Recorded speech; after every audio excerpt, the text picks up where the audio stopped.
siècle, il y a eu une révolution numérique qui a donc bouleversé le monde au niveau des sociétés.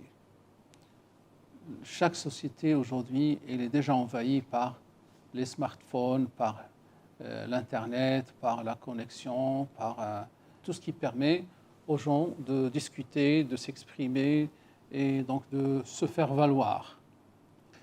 Je crois qu'aujourd'hui, on est face à une nouvelle génération de citoyens qui n'est plus la même du siècle passé. C'est une génération qui est super connectée, qui a ouvert ses yeux sur les multimédias. Et le citoyen aujourd'hui compare les services publics. Et il peut comparer les services publics à Berkane avec ceux de Casablanca, avec ceux de Rabat, avec ceux de Tanger, ou avec ceux de Paris, ou ceux en Suisse, ou aux États-Unis, parce qu'il est là en train de naviguer. Et donc le monde est ouvert sur lui. Les besoins ne sont plus les mêmes. Ils sont issus d'une vision comparée. Avant, c'était une vision de réalité unique. Aujourd'hui, il a plusieurs réalités. Et donc, il compare ces réalités. Donc, cela exige aussi des décideurs à ce qu'ils fassent un temps d'arrêt pour savoir ce qu'ils font, comment ils le font et pourquoi ils le font, et est-ce que c'est la meilleure façon de le faire. Il s'agit donc à la fois d'améliorer la qualité de service, et pour cela, donc, il faut mettre en place les systèmes organisationnels qu'il faut, mais aussi il faut ajouter donc l'outil digital qui va permettre de fluidifier tout système et de permettre cette amélioration de la qualité de service. Mais il faut aussi à la fois dresser des ponts avec le citoyen afin qu'il soit aussi acteur de ce changement. À partir de là, il faut vraiment qu'il y ait un travail de décortiquage du système organisationnel de chaque administration. Alors nous avons commencé avec le gouvernorat. Le système du gouvernorat, il a été décortiqué. Quelles sont les missions de ce gouvernorat? Chaque division, donc on voit avec elle quelles sont les missions. On décortique le process décisionnel, c'est-à-dire chaque acte administratif, comment il se fait, il passe par quelle entité, pourquoi il le fait, comment il le fait, etc. Et essayer de trouver là où il y a des optimisations à faire, là où il y a donc des économies de temps à faire, et aussi chercher de trouver les différentes contraintes et essayer de les régler afin que l'on puisse sortir avec un nouveau workflow. À partir du système organisationnel, le workflow, l'organisation qui se refait, nouvel organigramme, et à partir, une fois qu'on a ce nouvel organigramme, là, je vous donne quoi? La recette. C'est comment faire, c'est à partir de là, donc on met les systèmes d'information qu'il faut. Donc ils vont être vraiment taillés sur mesure, sur une organisation, sur un process décisionnel, un workflow qui est clair. Et là, s'il est validé, etc., donc on crée le système d'information digital qui va gérer tous ces intervenants, tout ce process, et les rassembler dans le cadre d'une entité virtuelle qui va donc permettre à la fois la transparence et à la fois la performance. Aujourd'hui, dans la province de Berkane, on a donc une panoplie de plateformes qui permettent de retrouver n'importe quel document. Par exemple, on a une plateforme de recherche qui s'appelle iSearch, qui a été développée donc par nos équipes sur place. C'est un petit peu ce que permet Google au niveau de l'Internet. C'est un moteur de recherche, mais en interne. Donc, on peut trouver n'importe quel document juste en précisant, c'est-à-dire le nom du document, ou juste en mettant les deux premières lettres, et puis après, on a toute une liste déroulante qui va s'afficher. Et on peut choisir le document, c'est-à-dire voir le document qu'on cherche et le consulter. C'est l'archivage électronique aussi, ça fait partie de cette gestion électronique de documents, avec bien d'autres plateformes, y compris la plateforme collaborative qui permet donc aux différents membres du personnel, c'est-à-dire à se contacter, à partager des documents, à créer des plateformes de débat afin de prendre des décisions. Donc ça, c'est aussi des composantes. Il y a la composante aussi parce que le citoyen aussi, il attend à ce que les projets de développement de leur ville, de leur village, sortent dans la réalité rapidement et qu'ils ne s'éternisent pas, parce qu'avant, souvent, on avait aussi des projets qui tardaient beaucoup à sortir, et puis ça discrédite les pouvoirs publics. Donc aujourd'hui, on a fait appel aux drones pour faire le suivi virtuel des projets qu'on a sur le territoire. Et aussi, on a une application, une plateforme qui s'appelle la plateforme numérique de suivi de projet, qui est donc notre PMO pour le suivi des projets. Donc chaque ingénieur qui va sortir vérifier l'état d'avancement d'un projet, il va avec sa tablette. Chaque technicien qui va sortir pour contrôler un projet, il va sortir avec sa tablette. Et sur la tablette, il y a une application qui s'appelle la PNSP et qui permet à ce qu'il fasse entrer toutes les informations qu'il y a sur le projet. Ça a été très très bien fait parce que donc, ça a été, d'abord on a fait appel aux ingénieurs, aux techniciens pour un petit peu expliquer ce qu'ils font, comment ils le font, etc. Et les différentes phases des suivis qu'ils font. Et on a intégré ça dans le cadre d'une application avec nos équipes de développement. Et c'est une application qui fonctionne parfaitement bien, qui permet de générer des tableaux de bord sur l'état d'avancement de différents projets. Le décideur ou le manager de la ville ou du territoire, il a accès à ce tableau de bord. Donc le président de la commune aussi, il peut voir ça. Il peut voir quels sont les projets qui sont en retard, les projets qui sont dans un état d'avancement normal, et aussi les projets qui sont en risque de retard, qui ne sont pas encore en retard. Et ça, c'est des outils d'aide à la décision. Donc ça, c'est aussi une plateforme qui est extraordinaire.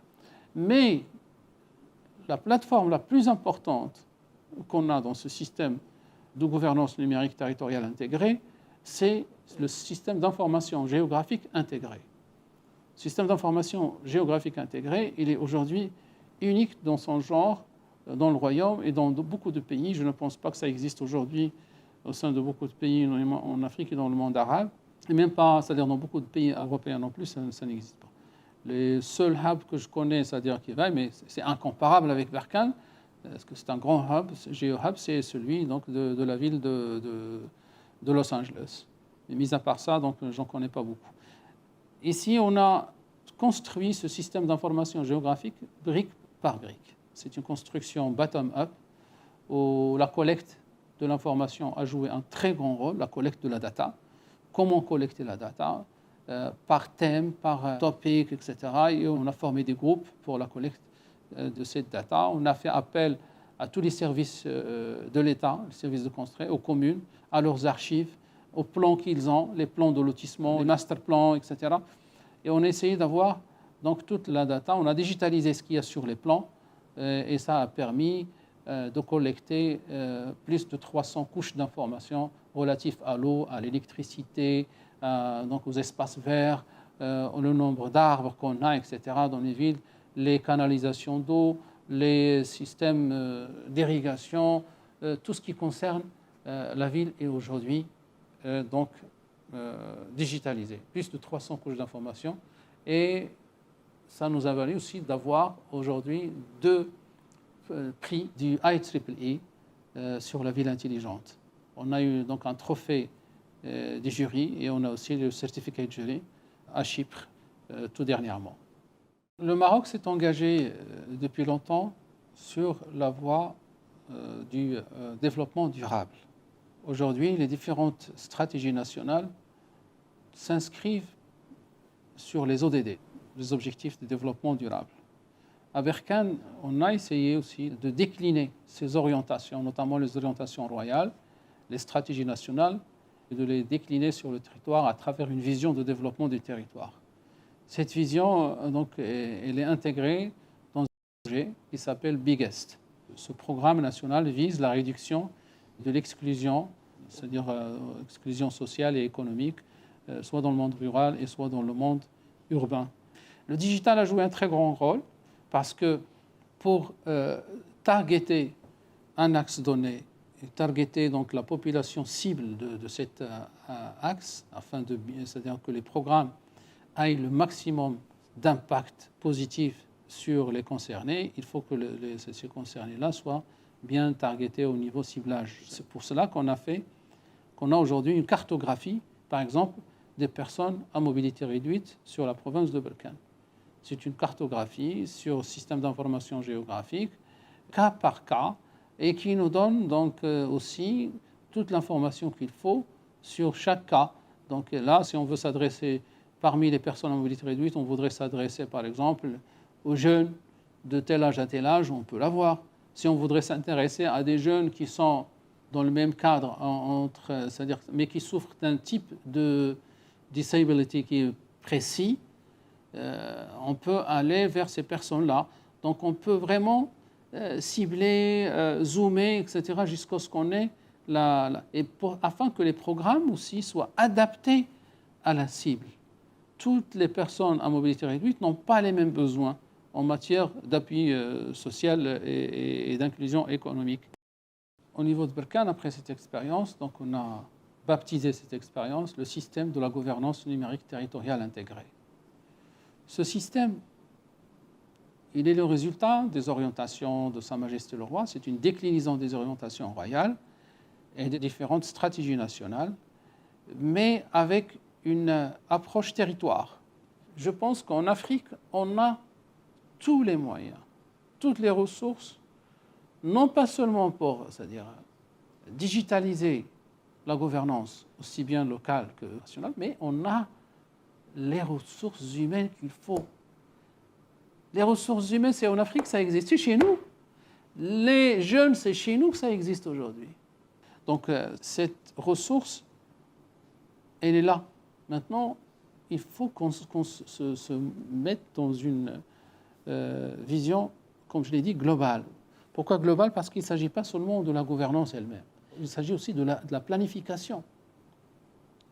Les jeunes qu'on a aujourd'hui, si on n'a pas un système éducatif, si on ne veille pas dès le départ à ce qu'ils soient bien encadrés sur le plan de l'enseignement, pour qu'ils s'orientent de plus en plus vers les métiers du digital, parce que ce sont les métiers de l'avenir. Ce sont les métiers d'aujourd'hui et de demain. Donc, on a intérêt aussi à ce que cette force de jeunesse qu'on a aujourd'hui, il faut qu'on l'encadre de la bonne manière afin qu'ils appréhendent ce nouveau métier du digital et qu'ils en appréhendent toutes les facettes et tous les aspects, parce que c'est ça qui permettra in fine à l'Afrique, c'est-à-dire de confronter le challenge du développement, de la technologie, de l'industrialisation dans l'avenir.